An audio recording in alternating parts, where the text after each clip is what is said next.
ನಮಸ್ಕಾರ ವೀಕ್ಷಕರೇ, ಇವತ್ತು ನಾವು ಸೌರಮಂಡಲದ ಅತ್ಯಂತ ದೊಡ್ಡ ಗ್ರಹವಾದ ಗುರುಗ್ರಹದ ಬಗ್ಗೆ ಮಾಹಿತಿಯನ್ನು ತಿಳಿದುಕೊಳ್ಳೋಣ.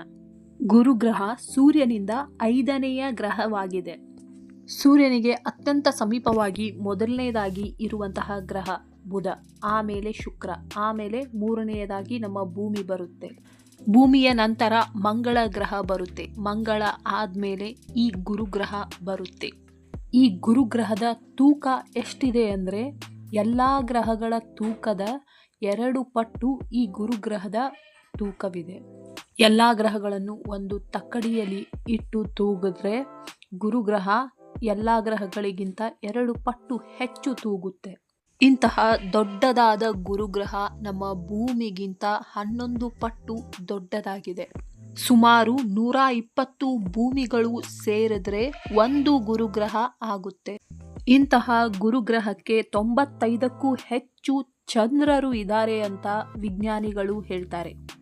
ನಮ್ಮ ಭೂಮಿಗಂತೂ ಒಬ್ಬನೇ ಒಬ್ಬ ಚಂದ್ರ. ನೀವು ಇಮ್ಯಾಜಿನ್ ಮಾಡಿಕೊಂಡು ನೋಡಿ, ನಮ್ಮ ಭೂಮಿಗೆ ಒಂದು 5-6 ಚಂದ್ರರು ಇದ್ದಿದ್ರೆ ಹೇಗಿರ್ತಿತ್ತು ಅಂತ. ಗುರುಗ್ರಹಕ್ಕೆ 95ಕ್ಕೂ ಹೆಚ್ಚು ಚಂದ್ರರಿದ್ದಾರೆ ಅಂತ ವಿಜ್ಞಾನಿಗಳು ಹೇಳಿದ್ದಾರೆ. ಹೇಗೆ ಚಂದ್ರ ನಮ್ಮ ಭೂಮಿಯನ್ನು ಸುತ್ತುವರಿತಾನೋ ಅದೇ ರೀತಿ ಈ ಗುರುಗ್ರಹವನ್ನು ಅದರ 95ಕ್ಕೂ ಹೆಚ್ಚು ಚಂದ್ರಗಳು ಸುತ್ತುವರಿಯುತ್ತೆ. ಗ್ಯಾನಿಮೇಡ್, ಯುರೋಪಾ, ಕ್ಯಾಲಿಸ್ಟೋ, ಐರೋ ಈ 4 ಉಪಗ್ರಹಗಳು ಗುರುವಿನ ಪ್ರಮುಖವಾದ ಉಪಗ್ರಹಗಳು ಅಂತ ಹೇಳಬಹುದು. ಇವುಗಳ ಬಗ್ಗೆ ವಿಜ್ಞಾನಿಗಳು ಈಗಲೂ ಕೂಡ ಸಂಶೋಧನೆ ಮಾಡ್ತಾ ಇದ್ದಾರೆ. ಗುರುವಿನ ಗ್ಯಾನಿಮೇಡ್ ಅನ್ನುವಂತಹ ಒಂದು ಚಂದ್ರ ಬುಧ ಗ್ರಹಕ್ಕಿಂತ ಗಾತ್ರದಲ್ಲಿ ದೊಡ್ಡದಾಗಿದೆ. ಯುರೋಪಾ ಅನ್ನುವಂತಹ ಗುರುವಿನ ಇನ್ನೊಂದು ಉಪಗ್ರಹ ಕೇವಲ ಮಂಜುಗಡ್ಡೆಯಿಂದ ಮಾಡಲ್ಪಟ್ಟಿದೆ. ಆ್ಯಂಡ್ ಈ ಮಂಜುಗಡ್ಡೆಯ ಒಳಗಡೆ ಸಮುದ್ರ ಇದೆಯಂತೆ. ಈಗ ಗುರುವಿನ ಸ್ಟ್ರಕ್ಚರ್ ಬಗ್ಗೆ, ಗುರುವಿನ ವಾತಾವರಣದ ಬಗ್ಗೆ ತಿಳಿದುಕೊಳ್ಳೋಣ. ಗುರುವಿನಲ್ಲಿ ಯಾವುದೇ ರೀತಿಯಾದ ನೆಲ ಇಲ್ಲ, ಕಾಲಿಡುವಂತಹ ಒಂದು ವಾತಾವರಣ ಅಲ್ಲಿ ಇಲ್ಲ. ಯಾಕಂದರೆ ಗುರುಗ್ರಹ ಸುಂಟರ ಗಾಳಿ, ಧೂಳಿನ ಕಣಗಳಿಂದ ಮಾಡಲ್ಪಟ್ಟಿದೆಯಂತೆ. ಅಲ್ಲಿ ನೆಲನೇ ಇಲ್ಲ, ಬರೀ ಸುಂಟರ ಗಾಳಿ, ಧೂಳು ಇದೇ ತುಂಬಿಕೊಂಡಿದೆ, ಅದೇ ಸುತ್ತುತ್ತಾ ಇದೆ. ನೆಲನೇ ಇಲ್ಲ ಅಂದ ಮೇಲೆ ವಿಜ್ಞಾನಿಗಳು ಗುರುಗ್ರಹಕ್ಕೆ ಹೋಗಿ ಸಂಶೋಧನೆ ಮಾಡೋಕ್ಕೆ ಸಾಧ್ಯನೇ ಇಲ್ಲ. ಒಂದು ವೇಳೆ ಯಾರಾದರೂ ಗುರುಗ್ರಹಕ್ಕೆ ಹೋದರೆ ಕೇವಲ ಅರ್ಧ ಸೆಕೆಂಡಲ್ಲಿ ಅವರ ಪ್ರಾಣ ಹೊರಟು ಹೋಗಿರುತ್ತೆ. ಅಷ್ಟೊಂದು ಭಯಂಕರವಾದ ಪರಿಸ್ಥಿತಿ ಗುರುಗ್ರಹದ್ದಾಗಿದೆ. ಹೈಡ್ರೋಜನ್ ಮತ್ತು ಹೀಲಿಯಂನಿಂದ ಮಾಡಲ್ಪಟ್ಟಂತಹ ಸುಂಟರ ಗಾಳಿಗಳು ಗುರುಗ್ರಹದಲ್ಲಿ ಯಾವಾಗಲೂ ಸುತ್ತುತ್ತಾನೇ ಇರುತ್ತೆ. ಗ್ರೇಟ್ ರೆಡ್ ಸ್ಪಾಟ್ ಅನ್ನುವಂತಹ ಒಂದು ದೈತ್ಯವಾದ ಸುಂಟರ ಗಾಳಿ 300 ವರ್ಷಗಳಿಂದ ಗುರುಗ್ರಹದಲ್ಲಿ ಸುತ್ತುತ್ತಾನೇ ಇದೆಯಂತೆ. ಗುರುವಿನಲ್ಲಿರುವ ಎಲ್ಲ ಸುಂಟರ ಗಾಳಿಗಳಿಗಿಂತ ತುಂಬ ದೊಡ್ಡದಾದ ಸುಂಟರ ಗಾಳಿ ಈ ಗ್ರೇಟ್ ರೆಡ್ ಸ್ಪಾಟ್ ಆಗಿದೆ. ಕೇವಲ ಈ ಒಂದು ಸುಂಟರ ಗಾಳಿ ನಮ್ಮ ಭೂಮಿಗಿಂತ 2 ಪಟ್ಟು ದೊಡ್ಡದಾಗಿದೆಯಂತೆ.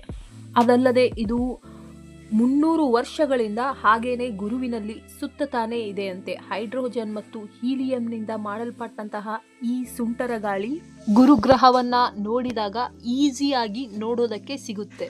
ಸೊ ಗುರುವಿನ ಮೇಲ್ಮೈಯಲ್ಲಿ ನಿಮಗೆ ಲಕ್ಷಾಂತರ ಚಂಡಮಾರುತಗಳು ನೋಡೋದಕ್ಕೆ ಸಿಗುತ್ತೆ. ಆ್ಯಂಡ್ ಕಂಪ್ಲೀಟ್ ಗುರುಗ್ರಹ ಏನಿದೆ ಇದು ಹೈಡ್ರೋಜನ್ ಮತ್ತು ಹೀಲಿಯಂನಿಂದ ಮಾಡಲ್ಪಟ್ಟಿದೆ. ಗುರುಗ್ರಹದ ಮೇಲ್ಪದರದಲ್ಲಿ ಹೈಡ್ರೋಜನ್ ಮತ್ತು ಹೀಲಿಯಂನಿಂದ ಮಾಡಲ್ಪಟ್ಟಂತಹ ಮೋಡಗಳು ಸಿಗುತ್ತೆ. ಅದಾದ ಮೇಲೆ ಗಾಳಿಯ ರೂಪದಲ್ಲಿ ಇರುವಂತಹ ಹೈಡ್ರೋಜನ್ ಮತ್ತು ಹೀಲಿಯಂ ಅಂದರೆ ಗಾಳಿ, ಸುಂಟರ ಗಾಳಿಗಳು. ಇದರ ನಂತರದ ಪದರದಲ್ಲಿ ಲಿಕ್ವಿಡ್ ರೂಪದಲ್ಲಿರುವಂತಹ ಹೈಡ್ರೋಜನ್ ಮತ್ತು ಹೀಲಿಯಂನ ಸಾಗರ ಗುರುವಿನಲ್ಲಿ ಇದೆ.